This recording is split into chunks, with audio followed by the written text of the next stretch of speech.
Hello friends, स्वागत है आपका आपके अपने यूट्यूब चैनल डिटेल ज्ञान पर। दोस्तों, आज की इस वीडियो में हम लोग प्राचीन भारत में पाए जाने वाले 16 महाजनपदों में से एक सबसे शक्तिशाली और सबसे बड़े महाजनपद मगध महाजनपद पर शासन करने वाले सबसे शक्तिशाली वंश मौर्य वंश के बारे में जानकारी प्राप्त करेंगे, जिसमें हम लोग बहुत सारे महत्वपूर्ण बिंदुओं पर चर्चा करेंगे जिनसे अक्सर एग्जाम में प्रश्न बनते हैं। तो आइए पढ़ना शुरू करते हैं। दोस्तों, पिछली वीडियो में हम लोगों ने पढ़ा था कि पूर्व वैदिक काल और उत्तर वैदिक काल की समाप्ति के बाद 16 महाजनपद वजूद में आए और इनमें मगध महाजनपद सबसे शक्तिशाली बनकर उभरा तथा इसमें कई राजवंशों ने शासन किया था, जिसमें सबसे पहला वंश जिसने मगध पर शासन किया वो था हर्यक वंश। उसके बाद सत्ता में आया था शिशुनाग वंश और फिर नंद वंश ने शासन किया और इन तीनों वंशों को हमने पिछली वीडियोस में विस्तार से पढ़ा है। तो इन तीनों वंशों की समाप्ति के बाद मगध की सत्ता में जो सबसे शक्तिशाली और महत्वपूर्ण वंश आया वो था मौर्य वंश, जिसकी चर्चा किए बगैर प्राचीन इतिहास अधूरा मालूम होता है। तो आइए इसी को बिंदुवार स्टेप बाय स्टेप पढ़ते हैं। तो दोस्तों, मौर्य वंश का पूरा शासनकाल 322 ईसा पूर्व से शुरू होकर 185 ईसा पूर्व तक चला, यानी लगभग 137 वर्षों की लंबी अवधि तक इस वंश ने मगध पर हुकूमत की, जिसमें कई प्रमुख राजा हुए जिन्होंने लगभग पूरे भारत में अपने शासन का विस्तार किया। यहाँ एक बुनियादी प्रश्न पैदा होता है कि इसकी जानकारी के स्रोत क्या हैं, यानी इस वंश के बारे में हमें जानकारी कहाँ से प्राप्त हुई। तो आइए आगे बढ़ने से पहले इसको जान लेते हैं। तो इसकी जानकारी के लिए दो प्रकार के स्रोत बहुत ही अहम और प्रमुख माने जाते हैं, जिनसे हमें इस वंश के बारे में जानकारी मिलती है, जिसमें से पहला स्रोत है साहित्यिक स्रोत और इसकी जानकारी का दूसरा स्रोत है पुरातात्विक स्रोत। तो इन दो स्रोतों से हमें इस वंश के बारे में जानकारी मिलती है। और जहाँ तक बात है साहित्यिक स्रोत की, तो इसमें जो भारतीय इतिहासकारों ने इस वंश के बारे में लिखा है वो और कुछ विदेशी इतिहासकारों के साहित्य भी मिलते हैं और कुछ धार्मिक ग्रंथों से भी इस वंश की जानकारी मिलती है। और जानकारी का जो दूसरा स्रोत है पुरातात्विक स्रोत, तो उस समय की जो पुरानी वस्तुएं मिली उनसे भी हमें इस वंश के बारे में बहुत सारी महत्वपूर्ण जानकारियां मिलती हैं। तो आइए इन दोनों को थोड़ा सा विस्तार से देख लेते हैं। सबसे पहले बात कर लेते हैं साहित्यिक स्रोत की।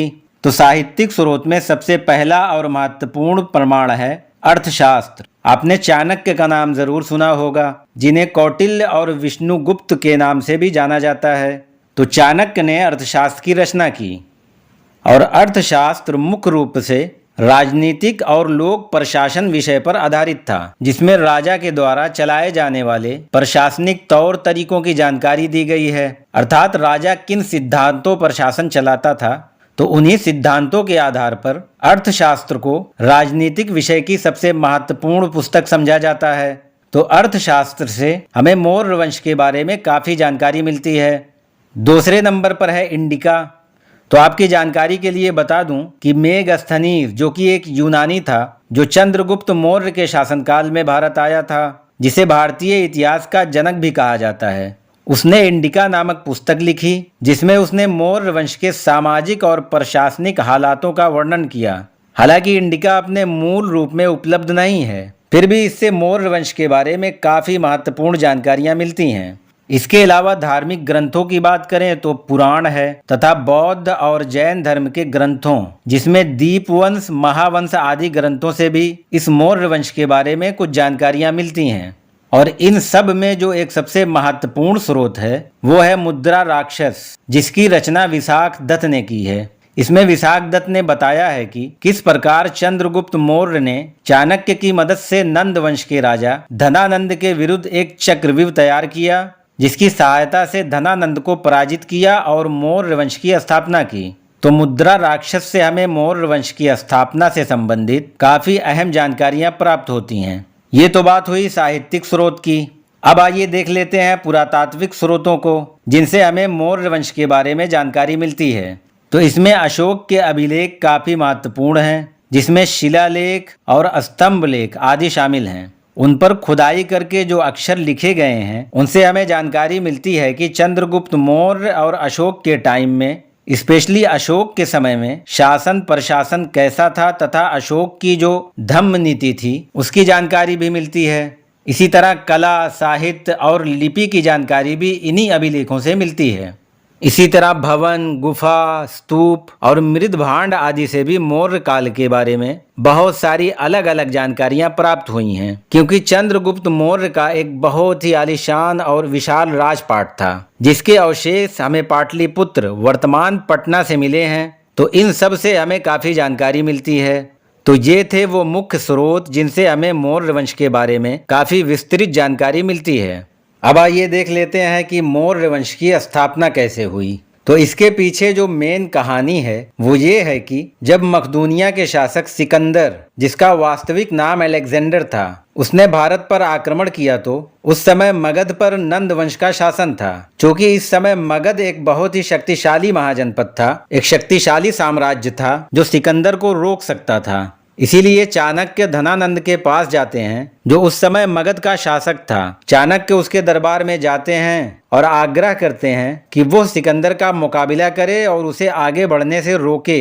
लेकिन धनानंद एक बहुत ही क्रूर और अहंकारी शासक था। उसने बजाय चाणक्य की बात समझने के उल्टा चाणक्य को अपमानित करके अपने दरबार से निकलवा दिया। लेकिन चाणक्य ने भी धनानंद से कहा कि जब तक मैं तुम्हें मगध की गद्दी से हटा नहीं दूंगा तब तक चैन से नहीं बैठूंगा। तो इसी क्रम में चाणक्य चंद्रगुप्त मौर्य से मिलते हैं और उसे राजनीतिक और प्रशासनिक शिक्षा देते हैं और फिर उसकी मदद से धनानंद को पराजित करते हैं, जिसके बाद मौर्य वंश की स्थापना होती है। तो नंद वंश के राजा धनानंद को पराजित करने और मौर्य वंश की स्थापना में चंद्रगुप्त मौर्य की सहायता किसने की थी? तो इसका उत्तर है चाणक्य ने की थी, क्योंकि सारा चक्रव्यूह चाणक्य ही का रचा हुआ था। और इन्हीं सब बातों की चर्चा हमें मुद्रा राक्षस में मिलती है, जिसके बारे में अभी मैंने पीछे आपको बताया है।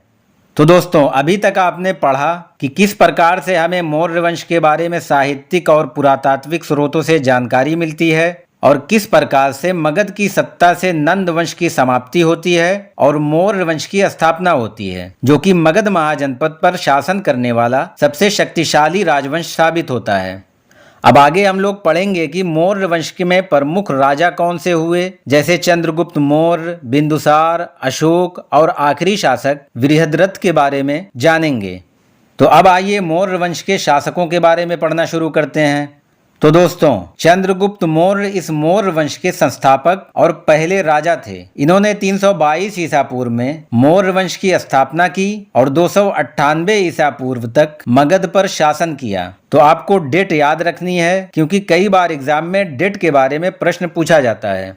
यहाँ एक और प्रश्न बनता है कि चंद्रगुप्त मौर्य की जाति क्या थी? तो चंद्रगुप्त मौर्य की जाति के बारे में मतभेद है। इसमें दो प्रकार की राय हैं। जैसे जैन और बौद्ध धर्म के ग्रंथों में चंद्रगुप्त मौर्य को क्षत्रिय बताया गया है, यानी क्षत्रिय कहकर संबोधित किया गया है। जबकि ब्राह्मण ग्रंथों में जैसे पुराण और मुद्रा राक्षस आदि में चंद्रगुप्त मौर्य को शूद्र कहकर संबोधित किया गया है।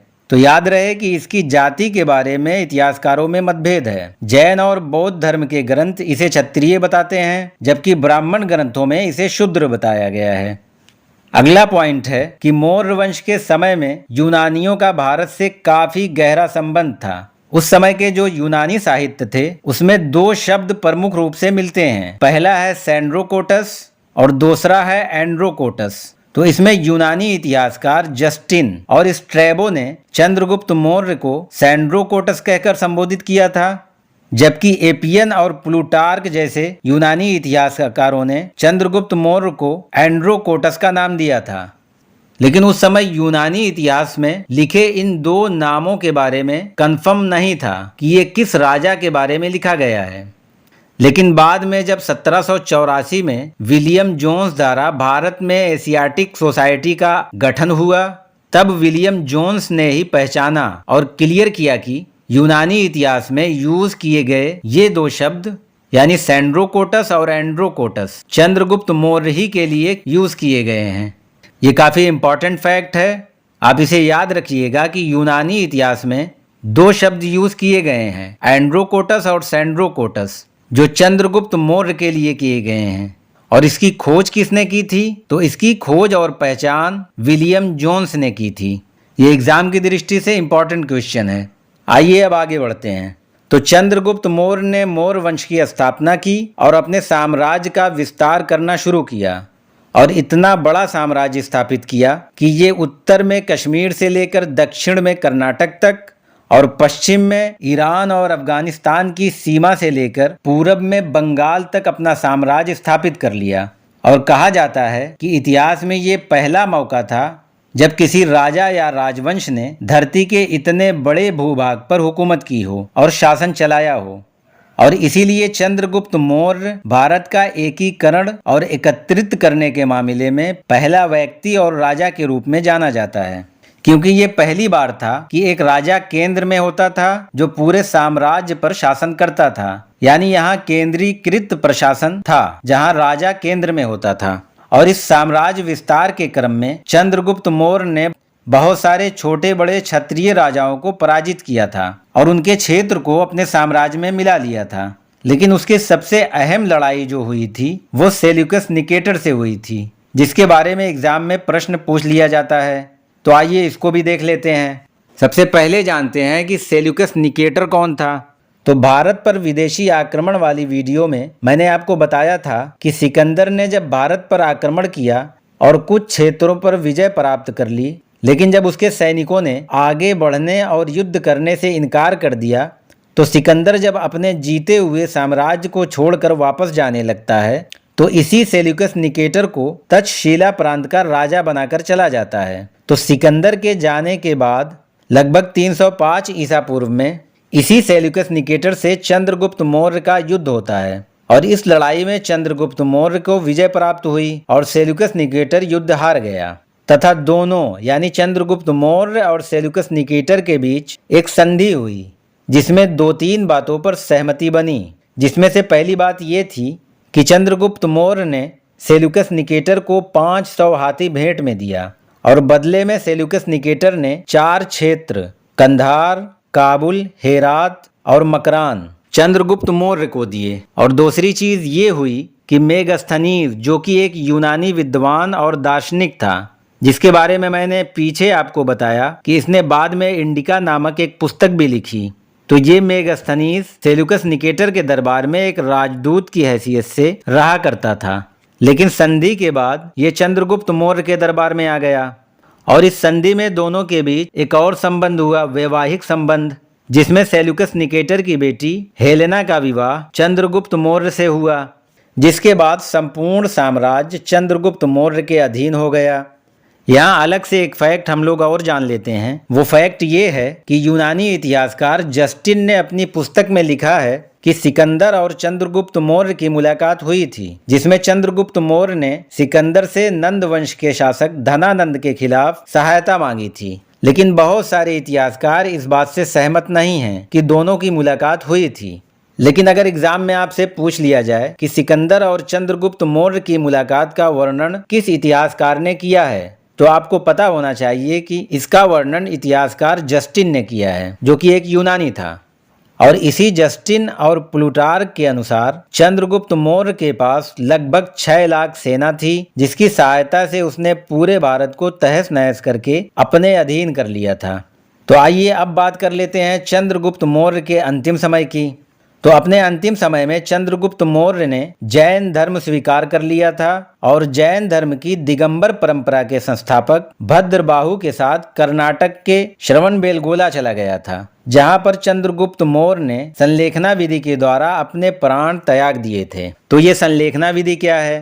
तो दोस्तों, संलेखना विधि एक बहुत कष्टदायक विधि है जिसमें इंसान अन्न और जल त्याग देता है और अपने शरीर को कष्ट देकर खत्म कर देता है। इसके बारे में मैंने जैन धर्म की वीडियो में विस्तार से बताया है, आप चाहें तो इतिहास की प्लेलिस्ट में जाकर देख सकते हैं। तो इस प्रकार से चंद्रगुप्त मौर्य का शासन 322 ईसा पूर्व से शुरू होकर 298 ईसा पूर्व में समाप्त होता है। अब आइए पढ़ते हैं मौर्य वंश के अगले शासक बिंदुसार के बारे में। तो दोस्तों, चंद्रगुप्त मौर्य की मृत्यु के बाद 298 ईसा पूर्व में बिंदुसार मगध का अगला शासक बनता है, जिसका शासनकाल 298 ईसा पूर्व से 273 ईसा पूर्व तक चला।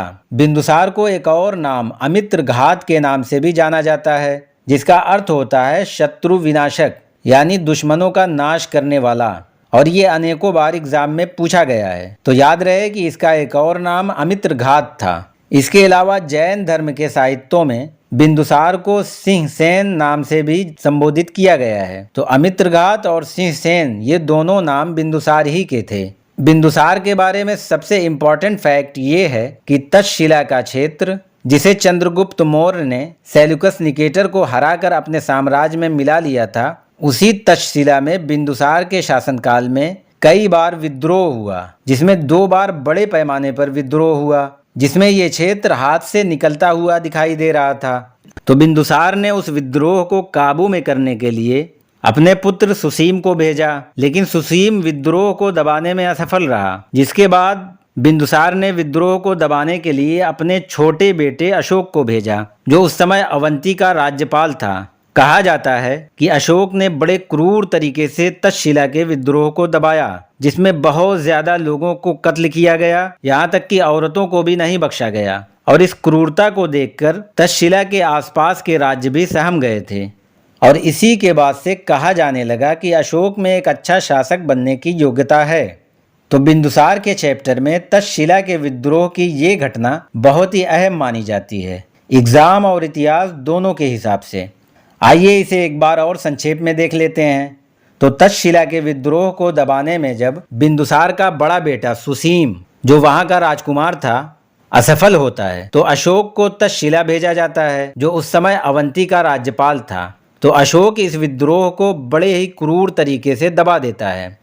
अब आइए आगे बढ़ते हैं। बिंदुसार के समय में कुछ विदेशी संबंध भी थे, जैसे उस समय सीरिया का राजा एंटियोकस था, जिसे बिंदुसार ने एक बार पत्र लिखा था, जिसमें उसने एंटियोकस से 3 चीजों की मांग की थी। सूखे इंजीर की मांग की थी, अंगूरी शराब की मांग की थी, और तीसरा एक दार्शनिक की मांग की थी, जिसमें से एंटियोकस ने सूखे इंजीर और अंगूरी शराब वहां से भेजा था, लेकिन दार्शनिक भेजने से इनकार कर दिया था, क्योंकि उसका मानना था कि दार्शनिक भेजना उनकी परंपरा और नियम के खिलाफ था। तो याद रखिएगा कि बिंदुसार ने सीरिया के शासक एंटियोकस से इन 3 चीजों की मांग की थी, सूखे इंजीर, अंगूरी शराब और एक दार्शनिक। तो एंटियोकस ने सूखे इंजीर और अंगूरी शराब भेज दिया था, लेकिन दार्शनिक भेजने की मांग को ठुकरा दिया था। इसी तरह मिस्र के राजा टालमी सिकंड, जिसे कहीं फिलाडेल्फस भी लिखा जाता है, तो इस टालमी सिकंड या फिलाडेल्फस से भी बिंदुसार का संबंध था, जिसने बिंदुसार के दरबार में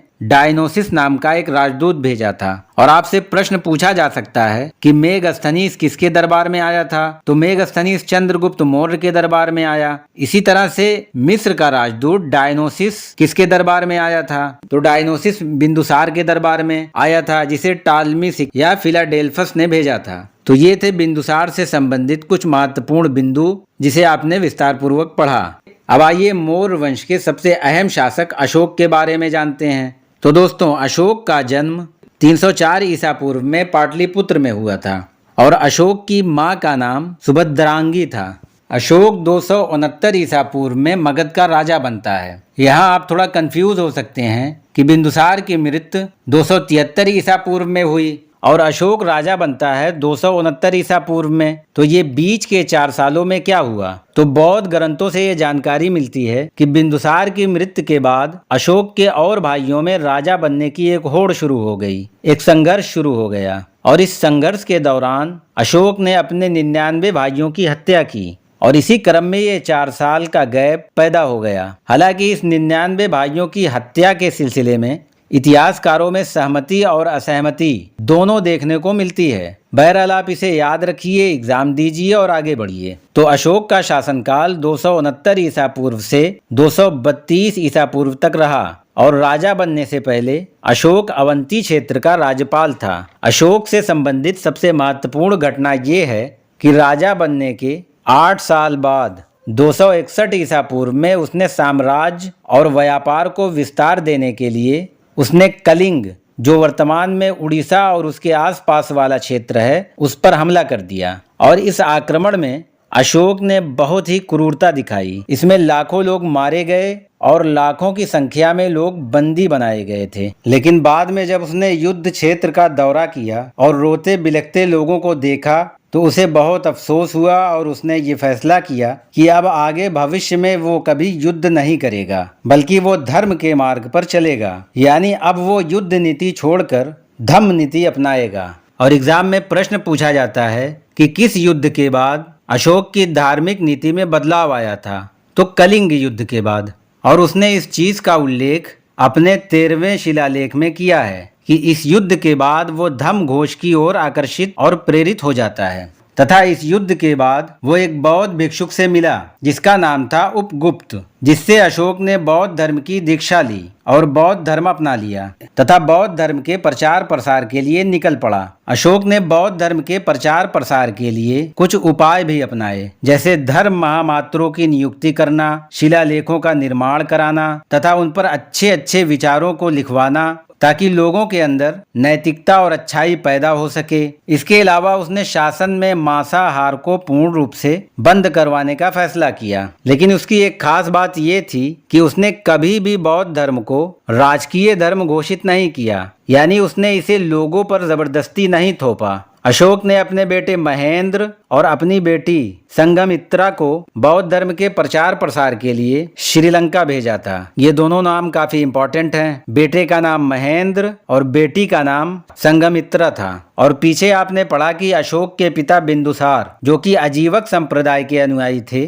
तो अशोक ने अजीवक संप्रदाय के लोगों का भी ख्याल रखा और उनके लिए गया की पास की पहाड़ियों में 4 गुफाओं का निर्माण करवाया, जिससे पता चलता है कि उसने बौद्ध धर्म के अलावा और धर्मों का भी ख्याल रखा था। अब आइए देख लेते हैं मौर्य वंश के अंतिम शासक के बारे में। तो दोस्तों, मौर्य वंश का अंतिम शासक था बृहद्रथ, और इसके बारे में कोई बहुत ज्यादा महत्वपूर्ण तथ्य नहीं है और ना ही इसके बारे में एग्जाम में प्रश्न पूछा जाता है। सिर्फ आप इतना याद रखिएगा कि मौर्य वंश का अंतिम शासक बृहद्रथ था और बृहद्रथ की हत्या 185 ईसा पूर्व में उसके अपने सेनापति पुष्यमित्र शुंग ने कर दी थी, जिसके बाद मगध का सबसे शक्तिशाली वंश मौर्य वंश यहीं समाप्त हो जाता है। तो दोस्तों, आपने विस्तार पूर्वक देखा कि किस प्रकार 322 ईसा पूर्व में शुरू होने वाला मौर्य वंश 185 ईसा पूर्व में समाप्त हो जाता है। दोस्तों, अब आइए वीडियो के दूसरे पार्ट में हम लोग मौर्य वंश से जुड़ी कुछ और महत्वपूर्ण जानकारियां प्राप्त करते हैं,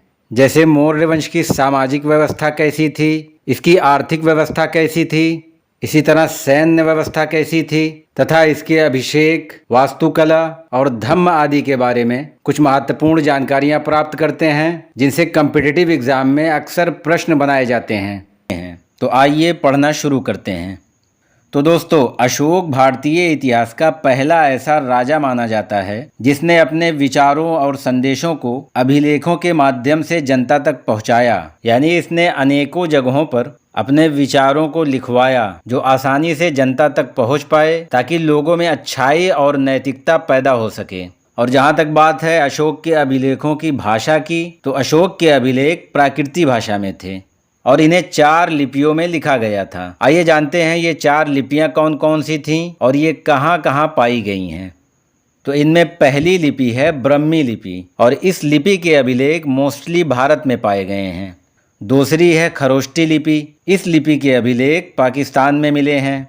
तीसरी है अरमाइक लिपि, तो इस लिपि में लिखे अभिलेख ज़्यादातर अफगानिस्तान में पाए गए हैं। और चौथी लिपि है ग्रीक लिपि, जिसके अभिलेख अफगानिस्तान के उत्तरी क्षेत्र में मिले हैं। तो अशोक के अभिलेख इन 4 लिपियों में लिखे मिले हैं। और इन लिपियों से रिलेटेड जो एग्जाम में प्रश्न पूछा जाता है वो ये पूछा जाता है कि इन चारों में से कौन सी लिपि दाएं से बाएं की तरफ लिखी जाती है। तो याद रखिएगा, इसमें खरोष्टी लिपि दाएं से बाएं की ओर लिखी जाती है। ये कई बार एग्जाम में पूछा गया प्रश्न है। और इन अभिलेखों को पढ़ने में पहली सफलता जो मिली थी वो 1837 ईस्वी में एक अंग्रेज विद्वान जेम्स प्रिंसेप को मिली थी। यानी जेम्स प्रिंसेप ने ही पहली बार 1837 ईस्वी में इन अभिलेखों को सफलतापूर्वक पढ़ा था। आइए जानते हैं कि इन अभिलेखों में अशोक ने अपने आप को किन अलग अलग नामों से संबोधित किया है। तो ज्यादातर अभिलेखों में अशोक ने अपना नाम देव नाम प्रियदर्शी लिखा है, जिसका अर्थ होता है देवताओं का पसंदीदा, देवताओं का प्रिय। तो अशोक का एक नाम ये हो गया देव नाम प्रियदर्शी। इसके अलावा कुछ अभिलेखों में अशोक का नाम अशोक ही लिखा था, जिसमें मध्य प्रदेश के गुर्जरा तथा कर्नाटक के मास्की आदि अभिलेख हैं जिनमें अशोक का नाम अशोक ही लिखा है। इसी तरह राजस्थान के भाबरू अभिलेख में अशोक ने खुद को मगध का सम्राट लिखा है। तो ये अशोक के 3 नाम हो गए। पहला नाम देवनाम प्रियदर्शी, दूसरा अशोक और तीसरा नाम जो अभिलेखों में मिला है वो है मगध का सम्राट। अब आइए पढ़ते हैं अशोक की धम्म यात्रा के बारे में। ये अशोक के शासनकाल से जुड़ा एक बहुत ही अहम टॉपिक है। तो सबसे पहले जान लेते हैं कि ये धम्म क्या है। तो दोस्तों, अशोक ने लोगों को नैतिकता और अच्छाई सिखाने के लिए नियम और कानून की संहिता बनवाई, उसे ही धम्म कहा जाता है। और अशोक ने जो ये नैतिकता और अच्छाई सिखाने की पहल की वो असल में कलिंग युद्ध के बाद हुई, क्योंकि कलिंग युद्ध के बाद अशोक का हृदय परिवर्तित हो गया और उसने आगे युद्ध का मार्ग छोड़कर धर्म के मार्ग पर चलने का निश्चय किया। क्योंकि कलिंग युद्ध में बहुत ही क्रूरता और निर्ममता से काम लिया गया था, जिसमें लाखों लोग कत्ल किए गए और लाखों बंदी बनाए गए, जिसके बाद ही से अशोक का हृदय परिवर्तित हो गया था। और पीछे आपने पढ़ा कि अशोक बौद्ध धर्म को फॉलो करता था, इसलिए अशोक का जो धम्म था ये बौद्ध धर्म से प्रभावित था और ये धम्म स्वनियंत्रण पर आधारित था। इसके अनुसार एक व्यक्ति को अपने माता पिता की आज्ञा मानना चाहिए तथा एक व्यक्ति ब्राह्मण तथा भिक्षुक का आदर करे। इसके अनुसार दास और सेवकों के प्रति उदार और दयालु रहे तथा व्यक्ति को जियो और जीने दो का पालन करना चाहिए। तो अशोक का धम्म इस तरह के नियमों पर आधारित था। तो अब आगे देखते हैं अशोक के चतुर्दश अभिलेख। तो इसमें कुल 14 शिलालेख मिले थे जिन पर अशोक ने अपने संदेश लिखवाए थे, जिन्हें चतुर्दश अभिलेख कहा जाता है। आइए इन्हें एक एक करके देख लेते हैं। इनमें से कुछ इंपॉर्टेंट हैं जो एग्जाम में पूछे जाते हैं, वो मैं अभी आपको आगे बताऊंगा, क्योंकि आपको पूरा नहीं याद करना है। तो इसमें पहला शिलालेख जो मिला था, इसमें अहिंसा पर जोर दिया गया था और जानवरों की बलि देने की निंदा की गई थी। दूसरे शिलालेख में मनुष्य और पशु चिकित्सा की चर्चा की गई थी।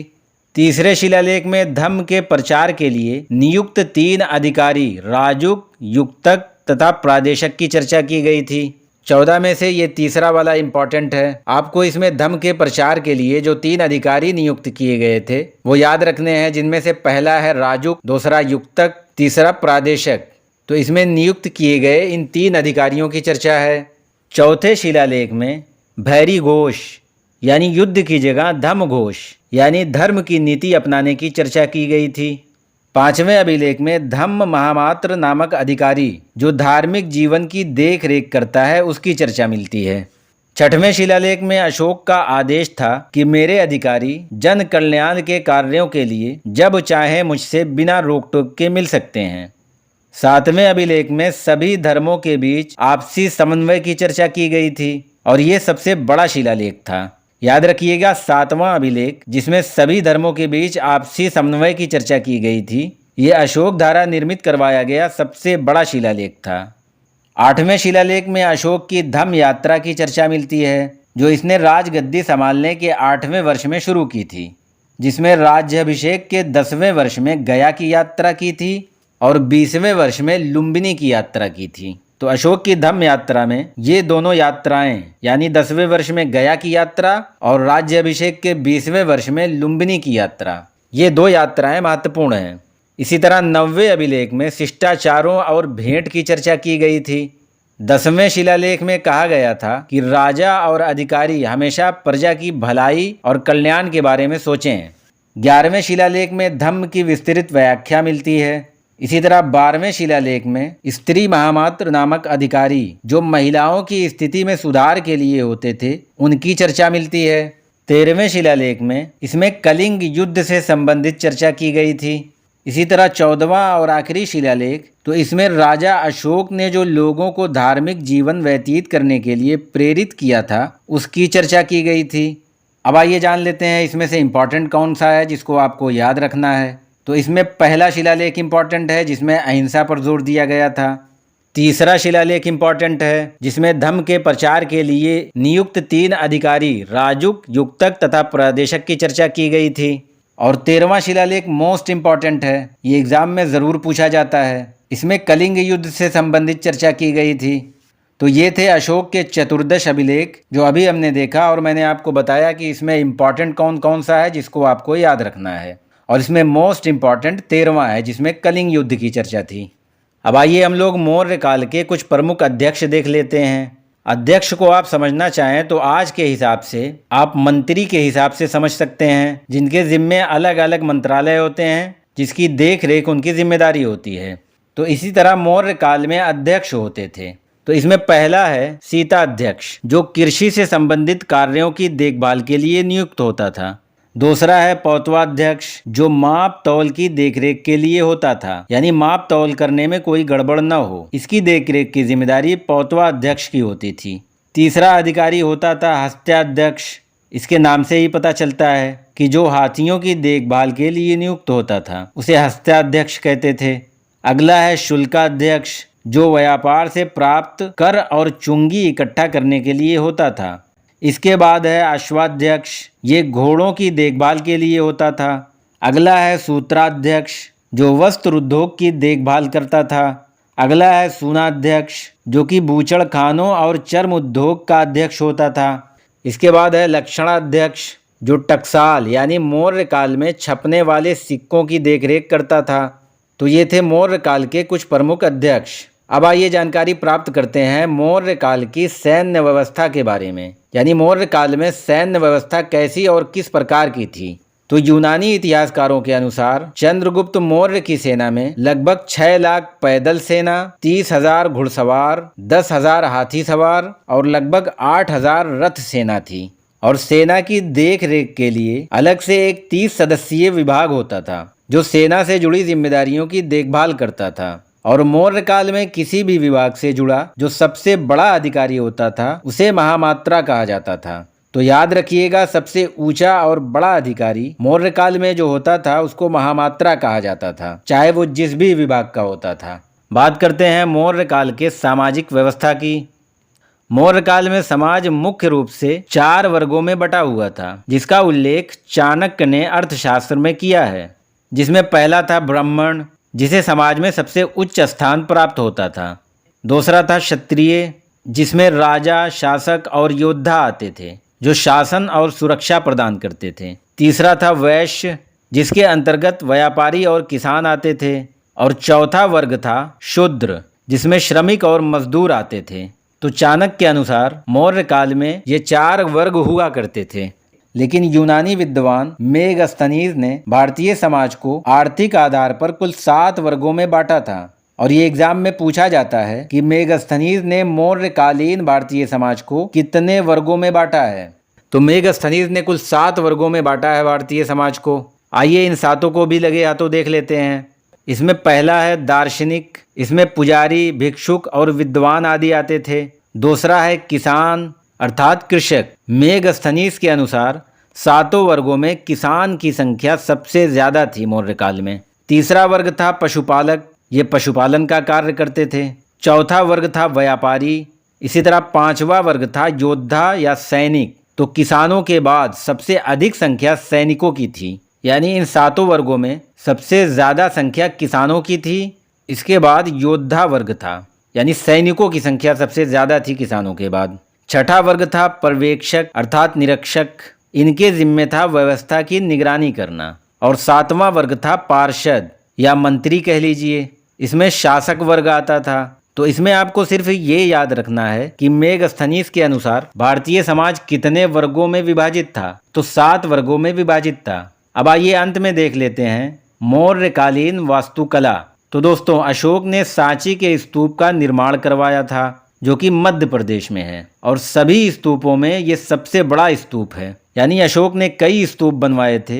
इनमें सबसे बड़ा स्तूप सांची का स्तूप था, जो कि मध्य प्रदेश में स्थित है। इसी तरह अशोक ने उत्तर प्रदेश के सारनाथ में, जो वाराणसी में है, तो सारनाथ में अशोक स्तंभ बनवाया था। और इस स्तंभ पर पत्थर के 4 शेरों को रखा गया है, जिसे अहिंसा का प्रतीक माना जाता है। और वर्तमान समय में यही भारत का राष्ट्रीय चिन्ह है। इसके अलावा मौर्य काल में पत्थर के बहुत कुशल कारीगर हुआ करते थे। और मौर्य काल में लकड़ी से बने घर हुआ करते थे, जो पाटलिपुत्र यानी वर्तमान पटना में मिले हैं। तो दोस्तों ये थी मौर्य काल से जुड़ी हुई कुछ महत्वपूर्ण जानकारियां जिसे आपने विस्तार पूर्वक पढ़ा। बाकी वीडियो आपको कैसा लगा कमेंट बॉक्स में जरूर बताएं। वीडियो पसंद आया हो तो चैनल को सब्सक्राइब, वीडियो को लाइक और शेयर करें। मिलते हैं अगली वीडियो में, तब तक के लिए धन्यवाद।